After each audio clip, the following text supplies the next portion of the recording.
Good morning everyone.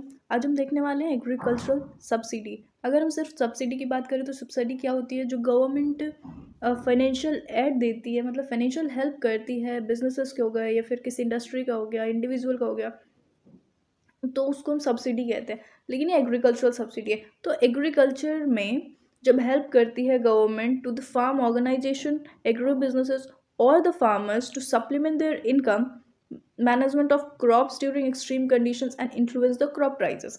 जब कुछ extreme से कंडीशन होती है तो उस टाइम पे जो गवर्नमेंट है वो फाइनेंशियली हेल्प करती है जो एग्रो बिजनेसेस होते हैं उनको, या फिर फार्म ऑर्गेनाइजेशन हो गए उनको, या फिर फार्मर्स को गवर्नमेंट फाइनेंशियली हेल्प करती है। तो हम उसको क्या कहते हैं? Agricultural subsidy. या तो प्राइजेस को कम करके हेल्प कर सकती है या फिर डायरेक्टली कैश के फॉर्म में हेल्प कर सकती है। ठीक है, जैसे ड्रॉट वगैरह आ गया, या फिर एमएसपी के फॉर्म में, मिनिमम सपोर्ट प्राइस, इसके फॉर्म में गवर्नमेंट हेल्प करती है।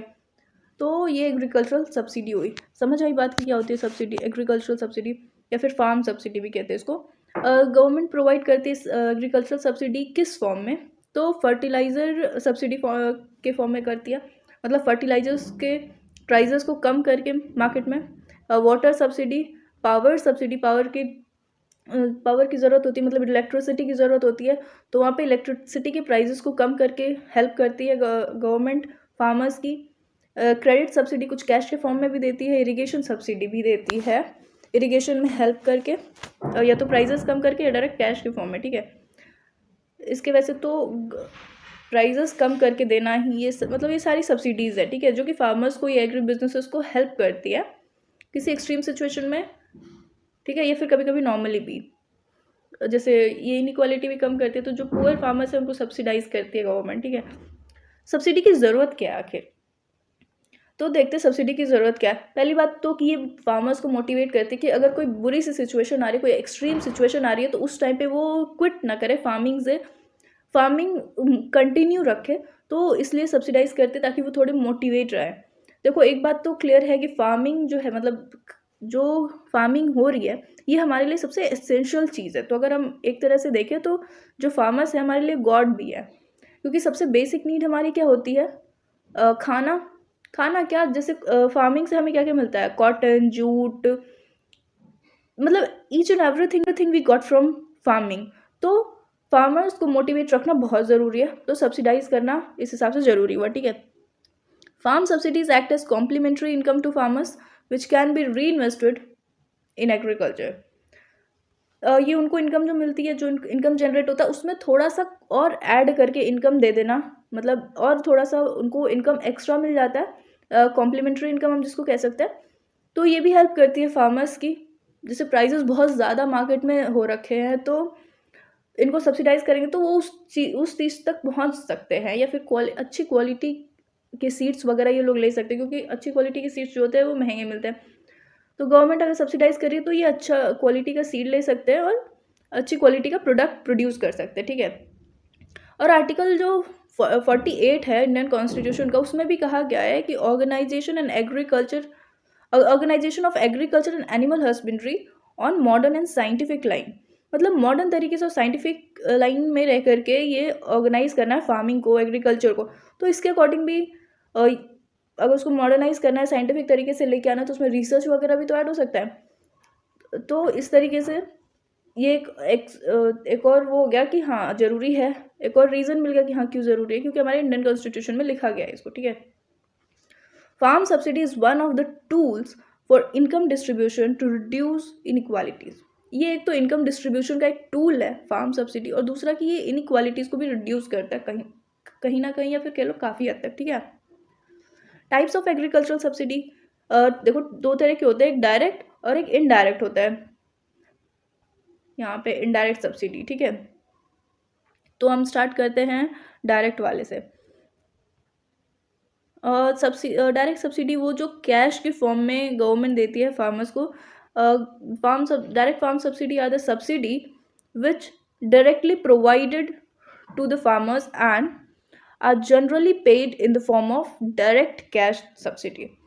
ये फार्मर्स को प्रोवाइड करते हैं गवर्नमेंट, और वो भी कैश के फॉर्म में कर रही है, मतलब उनके बैंक अकाउंट में कैश आ जा रहा है, जैसे नाबार्ड वगैरह हो गया, या फिर रूरल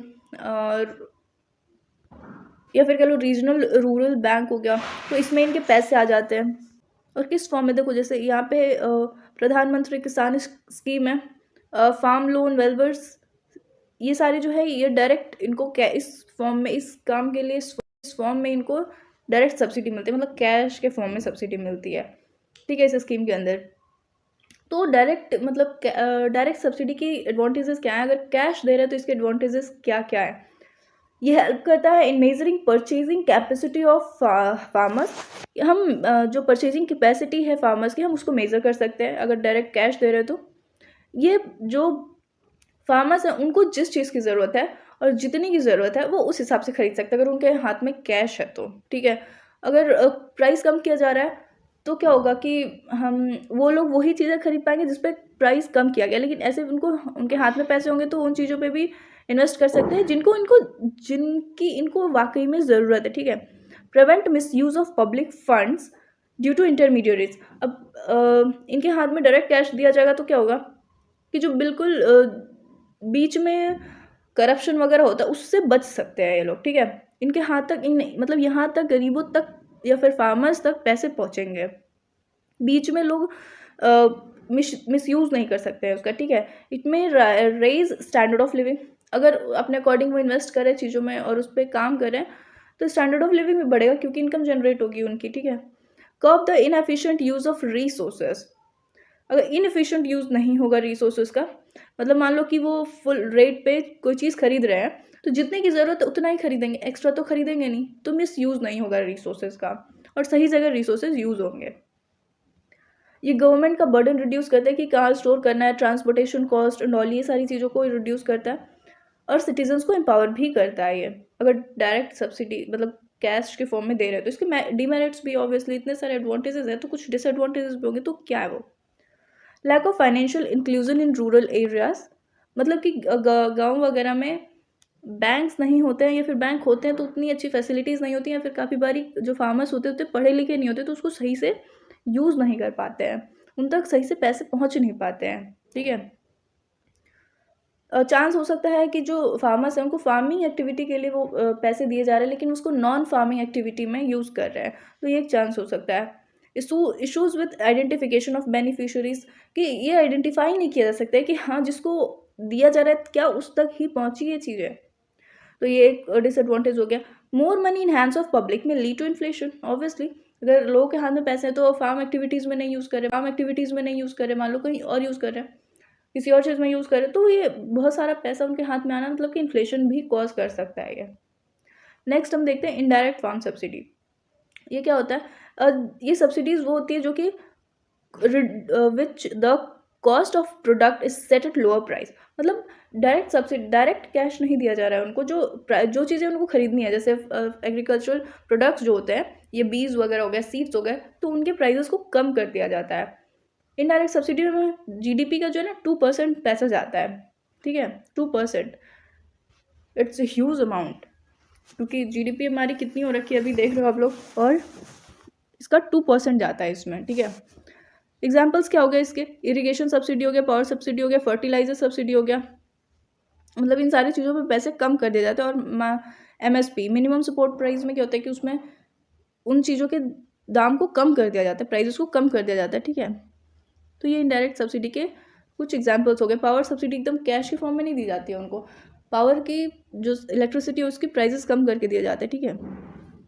एडवांटेजेस क्या है इसके, ये हेल्प करेगा promote farmers towards sustainable practice like crop diversification. अगर प्राइजेस कम हो रखे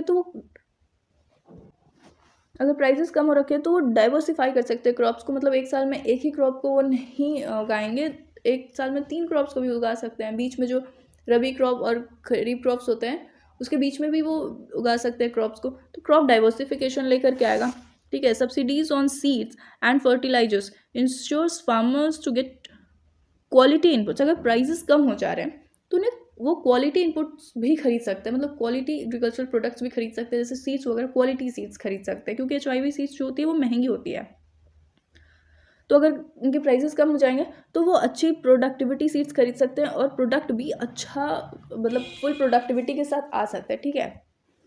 तो ये इसकी एक एडवांटेज हो गई, ठीक है। फार्मर्स ट्रेनिंग, इनडायरेक्ट सब्सिडी में फार्मर्स ट्रेनिंग भी आता है, तो फार्मर्स ट्रेनिंग बहुत इंपॉर्टेंट है अभी, के टाइम के लिए, क्योंकि ये इक्विप करता है फार्मर्स को, उनको नॉलेज देता है, ठीक है, ये कैसे किस चीज़ को यूज़ करना है और कैसे अपनी प्रोडक्टिविटी बढ़ा सकते हैं। और ये भी जो अनएजुकेटेड फार्मर्स हैं उनके लिए बहुत ज़्यादा इंपॉर्टेंट है, ठीक है। ये फूड सिक्योरिटी को भी इंश्योर करता है इन द कंट्री, और इसके कुछ ऑब्वियसली डिसएडवांटेजेस भी होंगे। तो एमएसपी के फॉर्म में जो इनको देते हैं subsidy, lead to cereal centric, मतलब वो सिर्फ सीरियल सेंट्रिक होता है, कॉटन वगैरह के लिए नहीं होता है, वो सिर्फ जो खाने वाली चीज़ें होती हैं जैसे गेहूँ चावल इन चीज़ों पे ही होता है वो बस। तो ये सीरियल सेंट्रिक हो गया विद डिस्टॉर्टेड क्रॉपिंग पैटर्न, ठीक है। Indirect subsidy are marred with corruption and leakage due to intermediaries, corruption create करेगा, ये कॉज करेगा, और इंटरमीडियरीज को इसमें फ़ायदा होगा, लीकेज का भी ऑप्शन हो सकता है, ठीक है। Vote bank politics, the government in power can provide subsidies for meet political mileage, मतलब इनको वोट्स वगैरह ज़्यादा मिले इस वजह से भी ये इसको यूज़ करते हैं। Provide subsidies in power, irrigation and fertilisers lead to over uses of natural resources, इसके थ्रू वो ओवर यूज़ भी कर सकते हैं नेचुरल रिसोर्सेज का, और ये लिमिटेड नेचुरल रिसोर्सेज है हमारे पास, तो ये एक हो गया उनका नुकसान, डिसएडवांटेज हो गया। तो इतना ही था आज मेरे साइड से। Thank you so much, have a nice day, bye. तो जो चीज़ भी समझ नहीं आई है कमेंट बॉक्स में पूछ लेना मेरे से, ठीक है।